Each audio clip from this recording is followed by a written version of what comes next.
Salut! L'année prochaine, on sera en 2025 et on fêtera donc les 20 ans de la création de l'association Funky Size. Donc pour essayer de retracer toute l'histoire de ce nom, voilà, Funky Size, un peu tout ce que ça symbolise et tout ce que ça représente. Je vais essayer de faire un historique en essayant de me rappeler précisément donc de tout ce qui s'est passé depuis cette création. Et même bien avant, puisque en fait, avant l'association Funky Size, il y avait donc uniquement un site internet, un forum, et donc même au départ uniquement des pages internet.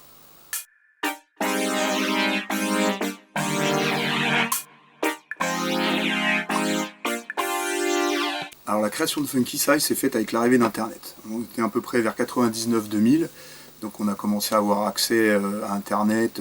Moi j'avais sur mon boulot donc un peu plus accès avec une connexion qui était au débit. À la maison c'était les petits modems, donc on avait des connexions très limitées. On regardait une minute, on se déconnectait.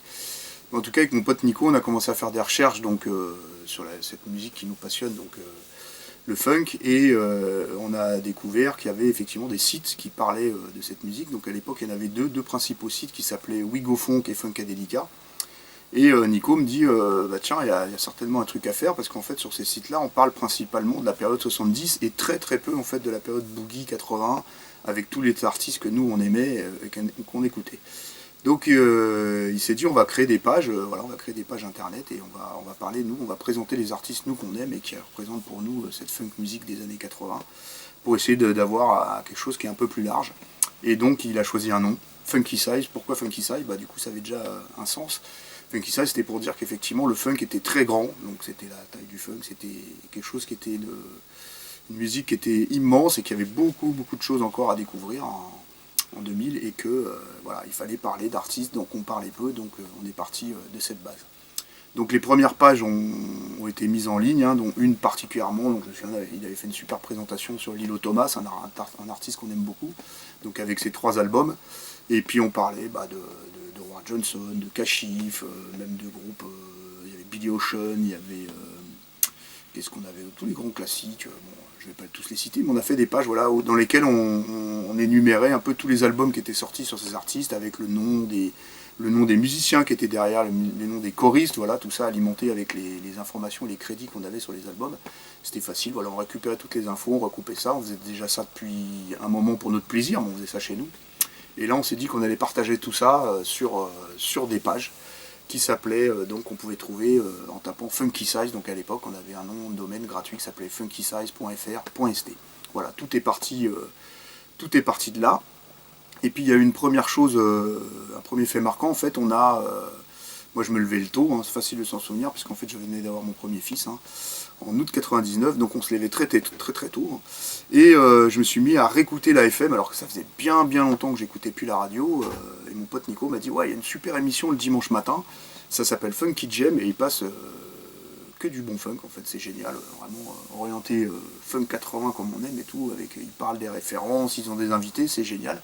Donc moi le dimanche matin je me levais, voilà, 8h j'étais levé pour m'occuper de mon fils.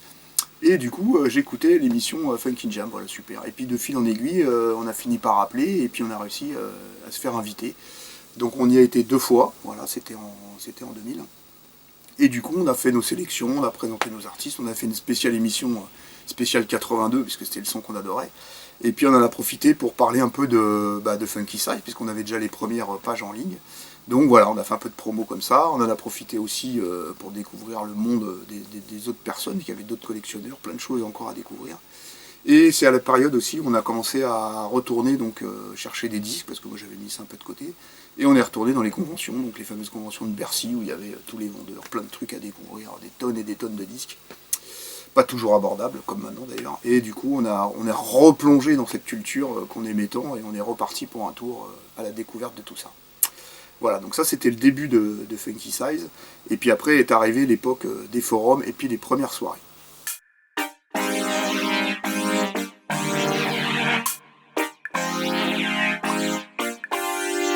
Donc les premiers forums, en fait, ça doit dater de mémoire de 2002, voilà, on a créé un forum, ce qui permettait d'échanger avec d'autres passionnés de funk. Comment ils arrivaient là, ça je m'en souviens absolument pas, parce qu'à l'époque on parlait pas de promo ni rien du tout, on créait des choses en ligne et puis les gens tombaient dessus ou tombaient pas dessus, hein, c'était un peu au petit bonheur la chance on va dire. Donc il n'empêche qu'en 2002 on a créé un forum et puis qu'il y a des passionnés de funk comme nous qui sont arrivés, qui ont commencé à s'inscrire, on a commencé à discuter. Alors au début c'était des fils de discussion, donc c'était je lance un sujet, question-réponse, comme un dialogue, on disait c'était rigolo, ça se passait comme si on était au bar en train de discuter. Donc c'était super sympa, on s'échangeait des rêves, des machins, des anecdotes, où est-ce qu'on habite, etc. Et de fil en aiguille, on a trouvé ça vachement sympa et on s'est dit tiens, on va faire des soirées sur Paris, essayer de rencontrer les gens, ceux qui sont sur Paris, ceux qui sont peut-être de province, il y en a peut-être qui viendront. Bon, on s'est dit on va lancer des soirées, donc on a fait nos premières soirées, hein, ça doit dater de 2003. On a eu les premières soirées donc au Café Chéri. Voilà, on a fait 2-3 soirées au Café Chéri à Paris. Et puis après ça s'est arrêté. Et c'est aussi à cette période-là donc j'ai découvert donc il y avait une radio associative juste à côté de chez moi qui s'appelait Radio Mille Pattes en FM dans le 91, hein, à Sceaux-les-Chartreux. Et du coup je les ai démarchés et je me suis retrouvé à faire une émission donc pendant 2 ans, de 2003 à 2005, tous les mercredis après-midi, donc où je passais, il me semble que c'était 1h30, voilà, pendant 1h30 je passais du funk, je mixais, je venais avec mon bac à disques, j'avais des MK2, j'étais super content.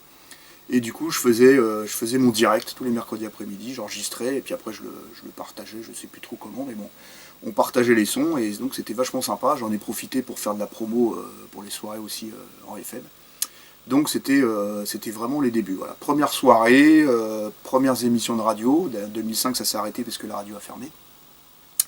Et donc on a commencé à toucher des gens, donc Café Chéri, quelques personnes, hein, c'était plutôt sympa, mais c'était assez limité. Et puis ensuite on a changé de lieu, on a démarché par hasard, j'ai découvert qu'il y avait des gens qui faisaient des soirées à un lieu qui s'appelait La Plage, lieu où j'avais été moi-même en soirée dans les années 90, à des soirées, en fait c'était des soirées Big Cheese Record où ils mixaient du funk, donc c'était vraiment génial, j'avais découvert ça par quelqu'un qui n'écoutait pas du tout du funk d'ailleurs. Mais vraiment un lieu sympa et pour moi un peu un lieu mythique, La Plage, voilà, de soirée funk sur Paname, c'était vraiment très sympa. Donc j'ai démarché La Plage et on s'est retrouvés à faire nos premières soirées à La Plage, voilà. Sont découlés entre 20 et 30 soirées, je ne les ai pas toutes décomptées. Hein. Mais donc sur 5-6 ans, de 2005 à 2011, on a fait grosso modo une trentaine de soirées. Donc c'était vraiment sympa parce que du coup on mixait la musique qu'on aime, le funk, les gens qui étaient passionnés venaient écouter ça, danser, s'éclater. Il y avait aussi le côté collectionneur, donc les gens venaient, on échangeait des rêves, on parlait musique, on parlait galettes, en plus de s'éclater, donc c'était vraiment très très cool et on avait toujours donc des guests au mix, c'est-à-dire qu'on invitait les gens qui avaient envie de venir mixer, ils venaient en début de soirée mettre leur galette avec leur sélection, leur style, etc. pour faire découvrir aux gens, donc ça nous profitait pour parler. Voilà. Et à ce moment-là, donc par les forums et par les soirées, on a découvert vraiment plein de gens, une belle communauté funky, c'était vraiment très très sympa. Voilà. Donc à partir de 2005, on a fait les soirées et du coup on a des cachets qui rentraient. Et l'idée, on a commencé à se dire, bah ouais, des cachets, bon, on récupère un petit cachet. En tant que DJ, finalement, je vais faire quoi? Moi, je me suis dit, je vais aller acheter des disques, ouais, bon, c'est sympa. Mais peut-être qu'on peut arriver à faire quelque chose de mieux, de ne pas rester figé sur je vais gagner mon petit cachet de DJ, à faire quelque chose de plus étendu. Et c'est là qu'est venue l'idée, j'étais jamais plongé, de créer une association.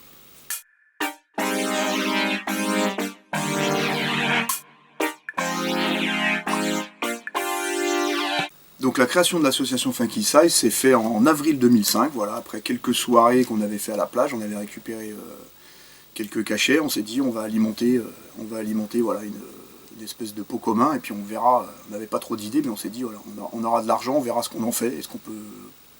On n'avait pas trop d'idées, voilà. On s'était juste dit ça serait sympa, donc je vous passe les détails, mais donc avril 2005, création de l'association Funky Size, voilà, qui fêtera donc ses 20 ans en 2025 et on était parti comme ça, donc tous les cachets qu'on a récupérés des soirées, on les a mis dans cette cagnotte et dans cette association Funky Size. Parallèlement à ça, en fait, sur les forums, vers 2003, on a commencé donc c'est un autre aspect, à rencontrer des artistes, voilà, à parler avec des artistes qui, a priori, faisaient du funk en France, voilà, chose assez étonnante, puisque j'avoue, moi, à cette époque-là, funk français, ça correspondait un peu à ce que j'appelle la variété des années 80, donc quelque chose que j'aimais pas du tout, surtout pas par rapport à la musique, mais par rapport au texte et au copier-coller des traductions des artistes américains. C'était vraiment un délire que j'aimais pas. Et du coup, on a commencé à discuter avec des artistes qui nous ont envoyé des sons et puis ce qu'ils faisaient. Et du coup, j'ai commencé à avoir une autre approche et une autre idée effectivement de ce qu'on pouvait faire en funk en France. Et ça a commencé à germer, à nous donner des idées. Voilà. Donc à l'époque, on était sur les forums. Les deux premières personnes avec qui on a discuté en tant qu'artiste, on va dire, donc c'était Amiga et Magou. Voilà, donc c'était des discussions. On a reçu des ébauches, des maquettes, des sons qu'ils faisaient, des petites choses comme ça. Donc Amiga et Magou m'avaient fait des jingles pour mon émission Funky Size sur Radio 1000 Pattes. Et même à un moment donné, donc ces jingles, ça avait traversé l'idée. J'ai dit quand même, les jingles, c'est des trucs qui sonnent bien. Il y a la musique, le chant, tout ça. Ça serait sympa que ces jingles deviennent des morceaux. Et c'est ce qui s'est passé avec le morceau Funky Size qu'avait fait Magou. Au départ, c'était juste un jingle. Et c'est aussi l'époque où, même si le morceau est beaucoup plus antérieur, où Amiga nous a envoyé un court extrait de son Funky Size Na Baby. C'était qu'un instru. Alors il avait commencé à chanter dessus. Et effectivement, là, on s'est dit, putain, la vache, les gars, ils ont du son et ça dépote, quoi. Et à partir de là, donc en 2005, on avait l'association, on a commencé à avoir une cagnotte, et là a commencé à germer l'idée que peut-être qu'on pourrait produire des sons, voilà, avec les artistes, les gens avec qui on dialoguait sur les forums, produire des sons et sortir donc sortir un disque, voilà, sortir un disque avec des premiers morceaux. Et on s'est lancé dans un espèce d'échange avec d'autres artistes, donc sur des échanges de pistes virtuelles, voilà, donc des espèces de création de titres en virtuel, puisque l'internet le permettait. Et on a commencé à bosser sur un projet qu'on aurait voulu finir, donc qui s'est appelé, quand il est sorti, en fait, La Magie de Retour. Mais au départ, c'était qu'une ébauche. Donc il faut imaginer que ça a commencé en 2005 et que le projet a abouti donc en 2008. Et donc il a mis 3 ans à se construire par échange de morceaux, etc. Et surtout par rencontre d'artistes. À ce moment-là aussi, avant la sortie de ce CD, où j'ai rencontré donc Slim d'Official Business, qui avait aussi participé à La Magie des Retours. Et donc de fil en aiguille, voilà, on s'est retrouvé avec un certain nombre de morceaux assez conséquents pour faire une compilation et pour faire un projet. Et il a fallu qu'on attende d'avoir l'argent, en fait, parce que produire un CD à cette époque-là, donc ça coûtait quand même pas mal d'argent.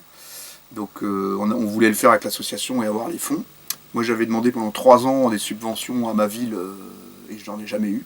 Donc il a fallu qu'on attende 3 ans comme ça pour pouvoir finaliser ce CD qui est pour moi le point de départ et un magnifique point de départ donc, du label Funky Size Records. Donc le CD La Magie de Retour, sur lequel il y avait à peu près, il me semble, il y avait 10-11 artistes pour à peu près 13 ou 14 morceaux. Voilà, donc ce point de départ, 3 ans de travail musical, 3 ans de soirée pour pouvoir avoir les fonds pour pouvoir produire le CD.